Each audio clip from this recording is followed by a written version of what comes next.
السلام علیکم ورحمۃ اللہ وبرکاتہ۔ میرے ہیرا گروپ کے تمام معزز ماں اور بہنوں اور ساتھیوں، حالات سے مایوس ہونے کی ضرورت نہیں۔ یہ ایک تحریر ہے جو موتی الرحمن عزیز سر کی ہے۔ ماشاءاللہ سے اس میں بہت زیادہ عمدہ الفاظ ہے اور اعلیٰ لیول کا صبر بتایا گیا ہے۔ میری خواہش تھی کہ میں اس کو آپ لوگوں کے سامنے اپنے الفاظ میں لاؤں۔ تحریر کچھ اس طریقے سے ہے کہ اسلام نے اپنے پیروکاروں کو ہر طرح سے رہنمائی کی ہے، جس کے مطابق عمل کرنے سے اور رہنمائی کی مطابق زندگی گزارنے سے دنیا اور آخرت دونوں میں کامیابی ہے۔ اس کے برعکس جو قرآن اور حدیث کی رہنمائی سے روگردانی کرے گا وہ سراسر گھاٹے میں رہے گا۔ جناب رسول صلی اللہ علیہ وسلم نے فرمایا کہ تم اس وقت تک گمراہ نہیں ہوں گے جب تک کہ تم کتاب اور سنت کو مضبوطی سے تھامے رہو گے۔ قرآن و حدیث کو مضبوطی سے تھامے رہنے کا مطلب یہ ہے کہ اسلام نے جس چیز سے منع کیا ہے اس سے باز رہا جائے اور جس چیز کو کرنے کا حکم دیا ہے اس کے مطابق زندگی گزاری جائے۔ وقت اور حالات ہمیشہ ایک جیسے نہیں ہوتے۔ دنیا میں اتھل پتھل کا سلسلہ جاری ہے اور جس طرح کے حالات عالمی سطح پر بنا دیے گئے ہیں ان سے امت مسلمہ اضطراب، الجھن اور مایوسی کے عالم میں ہے، لیکن قرآن کی رہنمائی یہ ہے کہ اللہ کی رحمت سے مایوس نہ ہو۔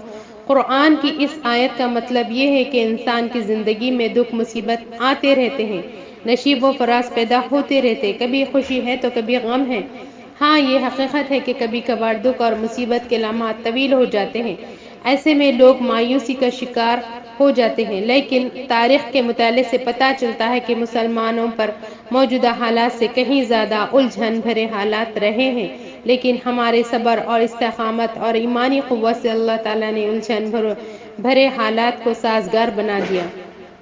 انبیاء کرام کی بھی سخت آزمائشیں ہوئی۔ حضرت ابراہیم علیہ السلام کو دہکتے ہوئے شعلوں میں ڈال دیا گیا لیکن اللہ نے ان کو بچا لیا۔ حضرت یونس علیہ السلام کی زبردست آزمائش ہوئی لیکن اس سخت آزمائش سے اللہ تعالیٰ نے نجات دے دی، اور یہ یونس علیہ السلام کی دعاؤں کا اثر تھا۔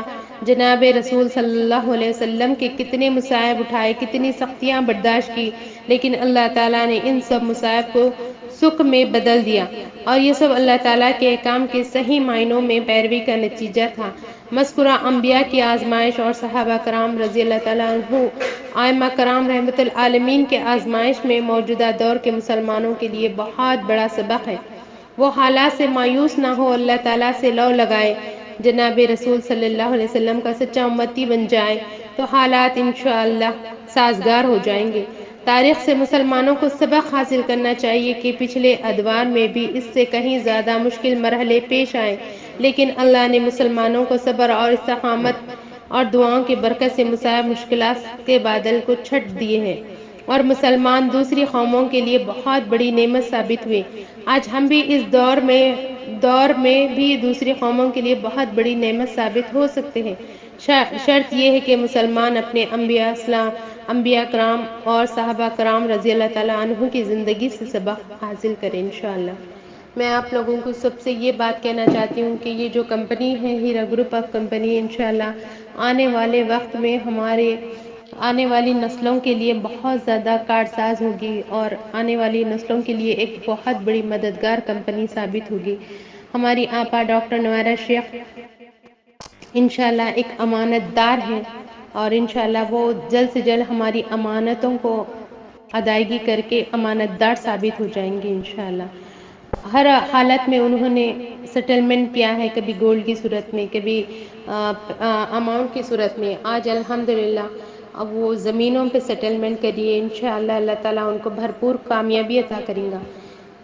آپ لوگوں کے سامنے میں سورہ بقرہ آیت نمبر 155 کی ایک آیت کہنا چاہتی ہوں، جو اللہ نے ہمیں کہا ہے کہ صبر اور استقامت سے کام لیا جائے۔ اللہ تعالیٰ بے شک مومن بندوں کی آزمائش اسی طریقے سے کرتے ہیں۔ سورہ بقرہ آیت نمبر 155، اور ہم ضرور تمہیں آزمائیں گے، کچھ خوف اور بھوک سے، اور کچھ مالوں اور جانوں سے، اور پھلوں کے نقصان سے۔ صبر کرنے والوں کے لیے خوشخبری ہے۔ انشاءاللہ ثم انشاءاللہ ہمارے لیے بھی ہیرا گروپ سے خوشخبری آئیں گے، ضرور آئیں گے انشاءاللہ۔ تب تک ہم تمام صبر اور استقامت سے رہیں گے اور ضرور ہیرا گروپ کے حق میں دعا کریں گے۔ ٹھیک ہے، جزاکم اللہ، السلام علیکم ورحمۃ اللہ وبرکاتہ۔